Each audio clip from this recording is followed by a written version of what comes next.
Galileo ने दुनिया को एक सच दिखाया था, लेकिन उसने एक सवाल छोड़ दिया। अगर धरती और प्लैनेट्स घूम रहे हैं तो उन्हें घुमा कौन रहा है? इसी सवाल का जवाब एक और इंसान ढूंढने वाला था। उसका नाम था आइजैक न्यूटन।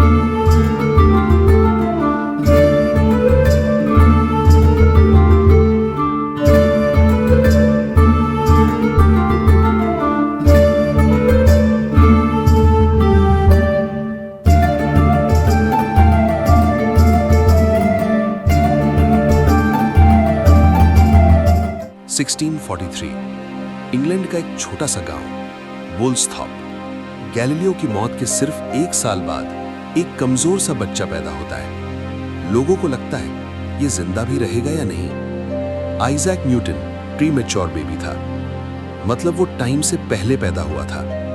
उसकी बॉडी फुली डेवलप नहीं हुई थी। उस जमाने यानी 17th सेंचुरी में मॉडर्न हॉस्पिटल्स नहीं थे और कोई एडवांस्ड मेडिसिन्स नहीं थी, इसलिए प्रीमेच्योर बेबीज का बचना रेयर था। डॉक्टर्स और फैमिली को लगता था ये बच्चा ज्यादा दिन जिंदा नहीं रहेगा, लेकिन न्यूटन सरवाइव कर गया। न्यूटन के फादर एक फार्मर थे।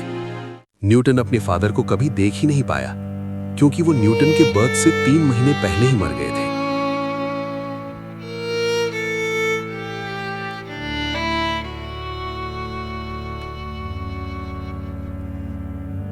बिना अपने पिता के और कमजोर शरीर के साथ न्यूटन की जिंदगी स्ट्रगल से शुरू हुई।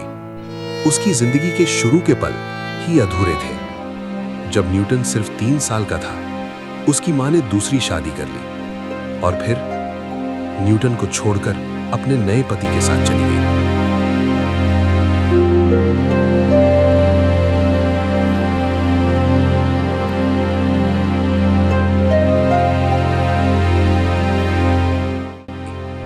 न्यूटन को ग्रैंड पेरेंट्स के पास छोड़ दिया गया। सोचो, एक छोटा सा बच्चा बिना अपने पेरेंट्स के कैसे सरवाइव कर रहा होगा। न्यूटन बाहर से शांत लगता था, लेकिन अंदर बहुत गुस्सा भरा था। बाद में न्यूटन ने खुद लिखा कि उसे अपनी मां पर इतना गुस्सा आता था कि वो सोचता था कि उनका घर जला दूं। ये सिर्फ एंगर नहीं था, ये एक टूटा हुआ बचपन था। न्यूटन अकेला था, शांत और ज्यादा बोलता नहीं था, लेकिन उसके दिमाग में पूरी दुनिया चल रही थी। न्यूटन को लोगों से ज्यादा चीजों में इंटरेस्ट था। घड़ियां, खिलौने, हवा, रोशनी। जब बाकी बच्चे खेल रहे थे, न्यूटन सोच रहा था, चीजें गिरती क्यों हैं? न्यूटन के पास दोस्त कम थे, लेकिन उसके पास बुक्स थी। एक बुक थी, the mysteries of nature and art. इसी बुक से न्यूटन ने मशीन्स बनाना, नेचुरल फिनोमेना समझना सीखा।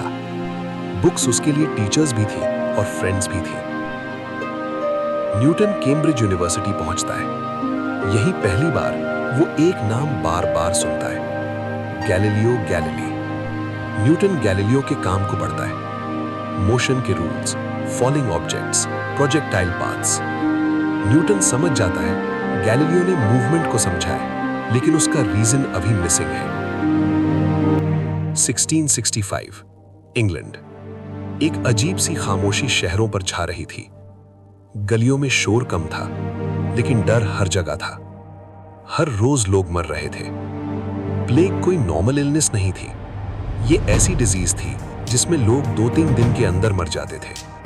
डॉक्टर्स के पास इलाज नहीं था और कोई वैक्सीन्स नहीं थी।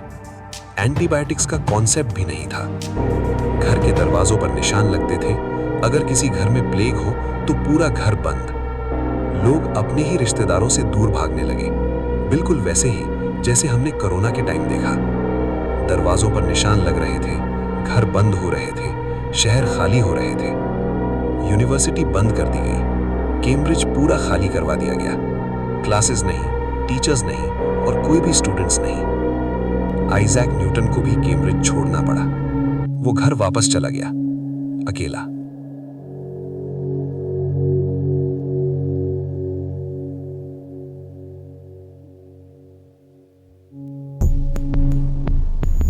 लेकिन जहां दुनिया पैनिक कर रही थी, न्यूटन ने सोचना शुरू किया। लोग आइसोलेशन से डरते हैं, न्यूटन ने आइसोलेशन को अपॉर्चुनिटी बना लिया। बाहर मौत थी, अंदर आइडियाज जन्म ले रहे थे। इसी लॉकडाउन में ग्रेविटी सोची जा रही थी, इसी साइलेंस में कैलकुलस लिखी जा रही थी। दुनिया रुक गई थी, न्यूटन का दिमाग चल रहा था। जब दुनिया डर से बंद हो गई, तब न्यूटन के लिए यूनिवर्स खुल गया। अकेला, बिल्कुल अकेला। और इसी आइसोलेशन में हिस्ट्री का सबसे पावरफुल थिंकिंग पीरियड शुरू होता है।